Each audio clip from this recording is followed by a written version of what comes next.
అది మనము ప్రభు దగ్గరికి చేర్చే విధంగా మనందరూ కూడా ప్రభు దగ్గరికి తీసుకుని వెళ్ళే విధంగా మారడానికి మనల్ని ప్రయత్నం చేస్తూ ఉంటుంది ప్రియా సహోదరు సహోదరుల. అందుకే మరణాన్ని చూసి మనము భయపడకూడదు, మరణాన్ని చూసి మనము ఏడవకూడదు, మరణాన్ని చూసి మనము కలవరపడకూడదు, మరణాన్ని చూసి మనము విచారం చెందకూడదు అని మనకు బైబిల్ సెలవిస్తూ ఉంటుంది ప్రియా సహోదరి సహోదరుల.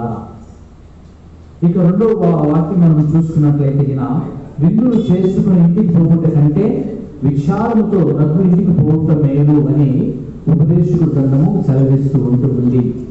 విందులు మనం ఎన్ని చేసుకుంటున్నాం, విందులు మనం చాలా గొప్పగా చేసుకుంటూ ఉన్నాం. కానీ ఆ విందులు చేసుకున్న తర్వాత అది కొద్దిపాటి ఆనందాన్ని కలిగిస్తూ ఉంటుంది.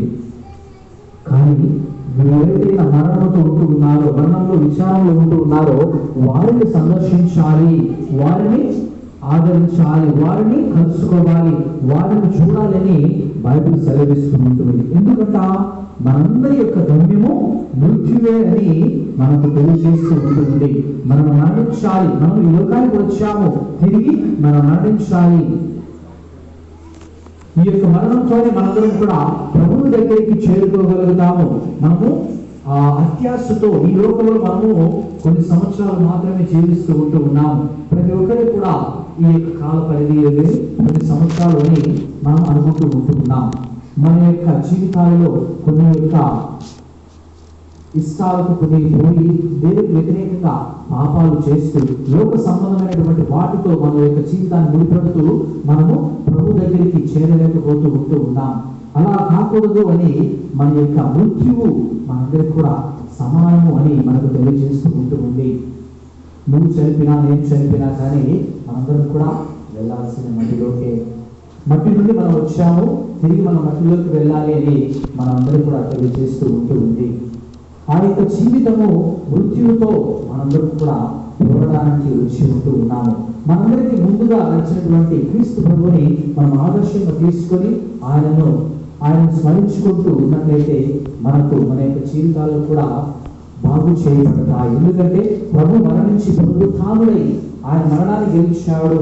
ఆ యొక్క మరణాలలో గెలిచినటువంటి ఉత్థానుడైనటువంటి క్రీస్తు మనందరూ కూడా భాగస్తులుగా చేశాడు. అందుకే మనము మరణాన్ని చూసి భయపడకూడదు, మరణాన్ని చూసి మనము విచారించకూడదు, మరణాన్ని చూసి మనము కలవరపడకూడదు. కాకపోతే మనం ఏం చేయాలంట?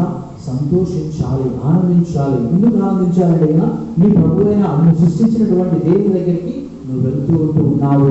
నీ యొక్క క్రియలతో నువ్వు చేసినటువంటి మంచి పనులతో నువ్వు ప్రభు దగ్గరికి చేరుకోగలుగుతావు. ప్రభు యొక్క సన్నిధిని నువ్వు దర్శించుకోగలుగుతావు. పరలోక రాజ్యాన్ని, మోక్ష వాక్యాన్ని నువ్వు పొందగలుగుతావు అని మనకు బైబిల్ సెలవిస్తూ ఉంటుంది. ప్రియ సహోదరి సహోదరులారా, ఆ యొక్క జీవితంలో మనందరం కూడా భాగస్తులు కావాలి. మనందరం కూడా మరణాన్ని గురించి తెలుసుకుంటూ మనం భయపడకుండా ఆ యొక్క పరలోక రాజ్యాన్ని క్రైస్తవులుగా ఉన్నటువంటి మనందరం కూడా ఆ యొక్క పరలోక జీవితము మనది, మనకు వసూలుబడినటువంటిది అని మనం గుర్తించాలి. అందుకే మనందరం కూడా ప్రభు యొక్క సన్నిధిలోకి వెళ్ళడానికి మనందరం కూడా పిలువబడ్డాము అని మనం చూస్తూ ఉంటూ ఉన్నాము. ఆయన చేసినటువంటి మంచి పనులు అతని వెంట వస్తాయి. మనం చేసినటువంటి మంచి పనులు మన వెంట వస్తాయి, మరణించినటువంటి మన వెంట వస్తాయని మనకు తెలియజేస్తూ ఉంటూ ఉంది. దర్శన గ్రంథము 14వ అధ్యాయం 13వ వాక్యంలో మనం అక్కడ చదివినట్లయితే మనకు మన యొక్క నేను అంతటా నేను పరము నుండి ఒక దివ్య స్వరమును వింటిని. నేను పరము నుండి, పరలోకము నుండి, మోక్షము నుండి, పరలోక రాజ్యం నుండి ఒక స్వరాన్ని వింటిని అని అక్కడ బైబిల్ సెలవిస్తూ ఉంది. ఇప్పటి నుండి ప్రభునందు మరణించిన వారు ధన్యులు అని తెలియజేస్తూ ఉంటుంది. ఇప్పటి నుండి అంటే క్రీస్తు ప్రభు మరణించి ఉత్థానుడై లేచినటువంటి తర్వాత ఎవరైతే మరణిస్తారో వారందరూ కూడా ధన్యులు అని తెలియజేస్తూ ఉంటూ ఉంది. మనం ఇక్కడ చేసినటువంటి మంచి పనులు మనతో పాటు దేవుని దగ్గరికి వస్తూ ఉంటూ ఉన్నాయి. అందుకే మనము ఇంకా ఇంకొక వాక్యం చదివినట్లయితే ఆ దివ్యవాణి పలికెను, నిజముగానే ధన్యులు, వారి శ్రమల నుండి వారు విశ్రాంతిని పొందుదురు.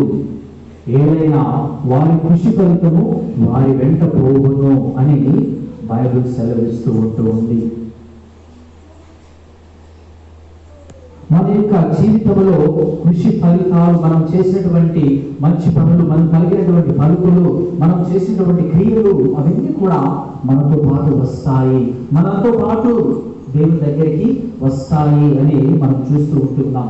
ఈరోజు నువ్వు నేను ప్రతి ఒక్కరూ కూడా మంచిగా జీవించినట్లయితే, దేవునికి అనుగుణంగా జీవించినట్లయితే, పరలోక రాజ్య బిడ్డలుగా మనందరం కూడా ఈ లోకంలో మనము జీవించినట్లయితే మనందరం కూడా భయపడనవసరం లేదు. మరణం గురించి భయపడనవసరం లేదు. ఎందుకంటే మనందరం కూడా దేవునికి సొంత వారం అవుతాము, మనందరం కూడా బిడ్డలుగా కాబోతాము, మనందరం కూడా ధన్యులుగా పిలువబడతామని మన బైబిల్ సెలవిస్తూ ఉంటుంది.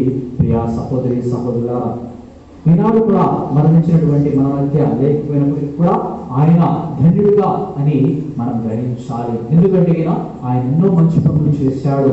ఎంతో మందికి కూడా విశ్వాసం అనేటువంటి బీజాన్ని తన యొక్క క్రియల ద్వారా, తన యొక్క ఉపదేశకుల యొక్క వృత్తి ద్వారా ఆయన తయారు చేశాడు.